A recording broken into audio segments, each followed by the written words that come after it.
देवीची ज्योत घेऊन जाणारी ही तरुण उत्साही मंडळी कालच तुळजापूरला गेलेली होती आणि परत आज आपापल्या गावाकडे देवीची ज्योत घेऊन जातात आणि त्या ठिकाणी जाऊन ज्योतीची पूजा करून नंतर देवीची स्थापना केली जाते व घटस्थापना आज आहे। तर हा असा नवरात्री महोत्सवाचा उत्सव फार मोठ्या प्रमाणात ग्रामीण भागात साजरा केला जातो। तर असा हा उत्सव साजरा करत असताना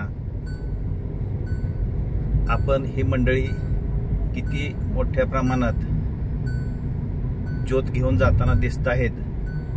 पाठीमागे ही परंपरा फार मोठ्या प्रमाणात नसायची, अगदी कधी कुणालाही माहिती नसायचं, परंतु हा उत्सव एवढा मोठ्या प्रमाणात सध्या वाढलेला आहे की प्रत्येक ठिकाणी अनेक ठिकाणी अशीच ही सगळी वेगवेगळी तरुण मंडळी उत्साही मंडळी ज्योत घेऊन जाणारी ही दिसत आहेत। अगदी लांबपर्यंत अशा गाड्यांच्या रांगा लागलेल्या आहेत। आम्ही तुळजापूरमधून परत जात असताना सोलापूरमधून परत जात असताना हे चित्र सगळं दिसते आणि प्रत्येक रस्त्यावरती हे असंच चित्र दिसेल अगदी लांबपर्यंत।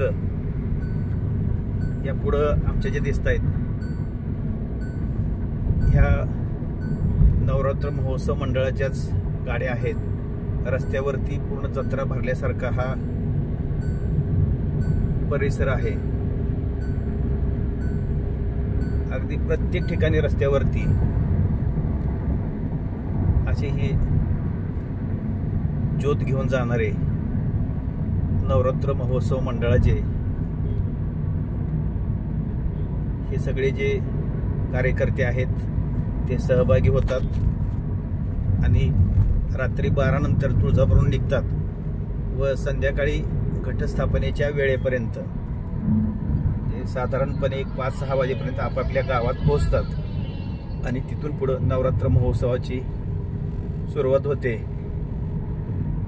हा उत्साह सध्याच्या परिस्थितीत फारच मोठ्या प्रमाणात साजरा केला जातो आणि ज्योत घेऊन जाण्याची परंपरा ही प्रत्येक भागात वाढलेली आहे।